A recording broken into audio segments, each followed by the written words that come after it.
Welcome to CPI Webinar Shorts, where we look at the key issues surrounding schools, behaviour and education culture, and we discuss the challenges that you face. So let's dig into this one. What's positive about positive handling? The short answer is there's nothing positive about restraining a child for the child or the people doing it. Restraint might sometimes feel necessary. It might sometimes be lawful. It might even prevent immediate injury or harm. But the experience for the child is not a positive one. And if we label it as positive handling, there is a distinct danger of softening this reality. The language we use shapes scrutiny. If we soften the language, we soften the threshold. If we soften the threshold, we increase the chance of overuse, and we make it easier to minimize, under-record, or rationalize. So in this session, I'm going to call it what it is: restraint or restrictive intervention. And I would suggest that if your school has a culture of minimizing restraint by calling it positive handling or similar, then this session is for you. A school culture that supports the management of the most distressed students brilliantly is the key to calm, predictable learning environments. This is the center of the whole conversation. The schools that manage the most distressed pupils brilliantly are the schools that rely on restraint the least. When pupils are dysregulated, many are not trying to win, they are testing safety. Will you reject me like everyone else?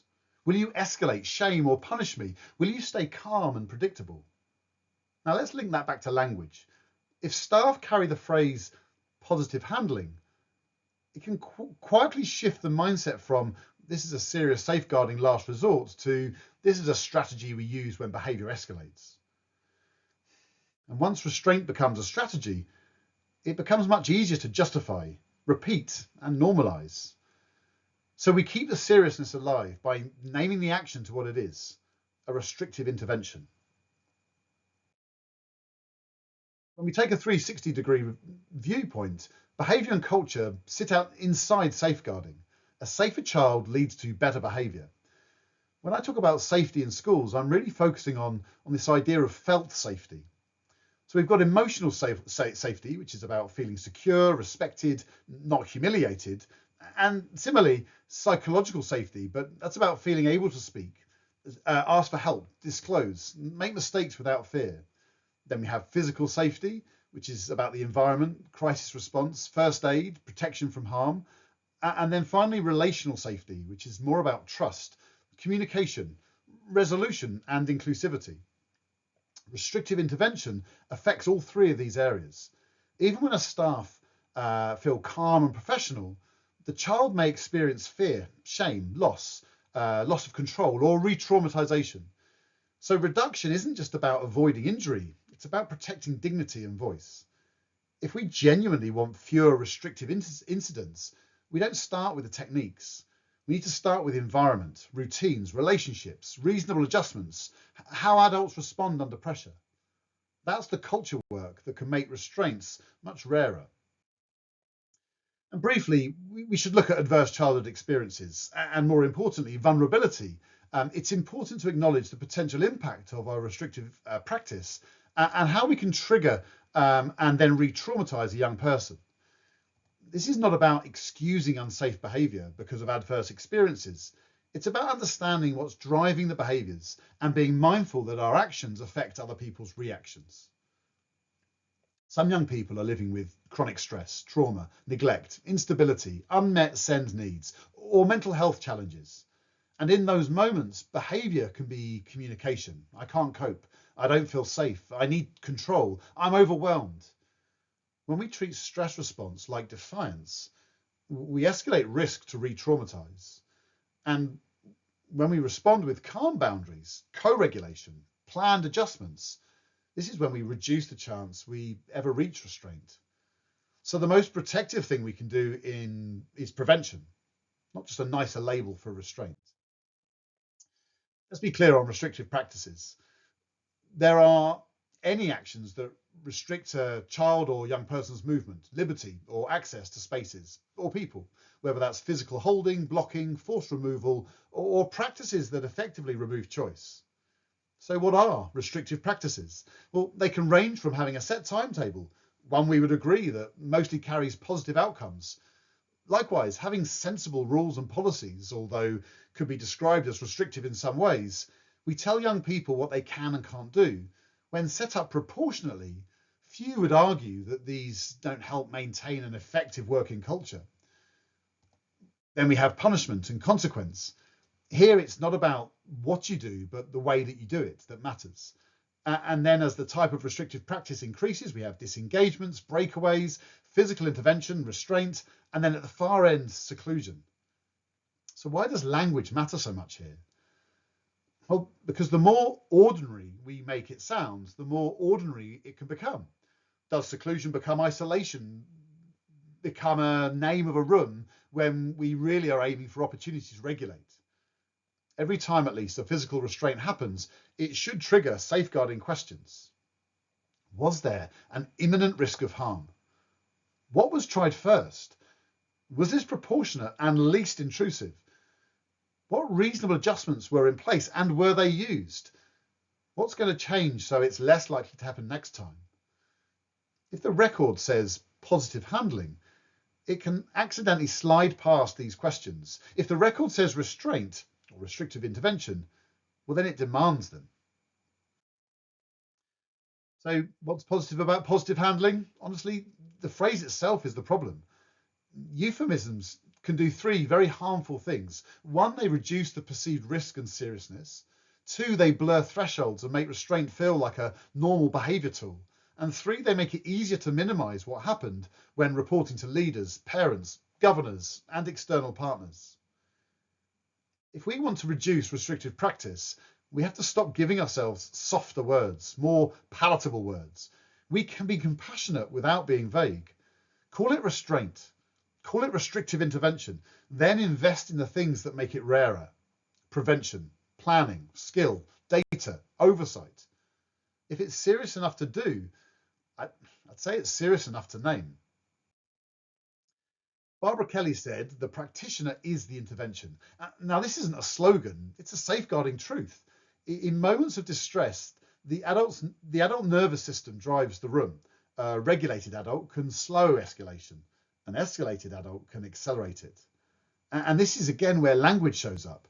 If staff have internalized restraint as a positive handling experience, then the emotional weight can drop off. It's fine, it's part of what we do. If staff are required to name it as restraint, a safeguarding last resort, this reinforces the mindset. My job is to prevent this. And if it does happen, it must be reasonable, proportionate, brief, and accountable. So adult regulation, clear boundaries, high expectations, and dignity-based responses become your frontline prevention strategy. Of course, you can be strict without being unkind. Safeguarding is not softness, it's standards with dignity. The fastest route to escalation is shame. Public corrections, sarcasm, power struggles, threats, or making a child prove compliance. These approaches don't create safety or respect, they create fear and resistance. What works better is calm certainty, clear expectations, short neutral language, choices where possible, time and space to regulate, and reparation after the incident. When we lead with dignity, we reduce the moments where restraint even enters the conversation.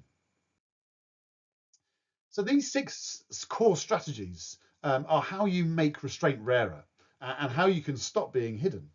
Originally developed by Kevin Huckshorn with a view to reduce restraint and seclusion in mental health settings, I think we can take this model and apply the thinking to a school culture. 1, leadership and governance. Leaders and governors should ask not only was it justified, but was it preventable, and what changes now? Based on the data that's actually used, we should track frequency, duration, location, time of day, repetition of pupils, staff, triggers, patterns that we can identify that point to system fixes, not blame. Of course, we need to look at staff training, workforce capability, on de-escalation, co-regulation, lawful decision-making, high-quality recording. This shouldn't just be an annual update. This is about practice, coaching and supervision on an onward basis. We also have prevention tools, things that we can put in place like risk assessments and reasonable adjustments that staff can actually use in the moment when it comes to their decision-making. Plans that live in a folder don't prevent incidents. Further training might be needed to build and use this developing toolkit. Of course, we need to have a debrief, reparation, pupil voice after an incident where we can restore relationships. We can learn the young person's perspective and therefore aim to reduce repeat events. And then finally, at the bottom, we've got family or service user involvements, but this is about alignment, transparency that builds trust, being able to describe incidents plainly, sharing learning and aligning plans with home and professionals. This becomes the unhideable system, honest terminology, consistent recording, and disciplined review with a visible shared learning experience. So here are 3 actions that you could do next week. Number 1, audit your language. Look through your policies, your incident logs, your training slides, your staff conversations even, formal and informal. If you see positive handling, ask, what are we actually describing? Would a parent understand exactly what happened from that language or that record? Are we just making it more palatable to ourselves? And number 2, you standardize terminology.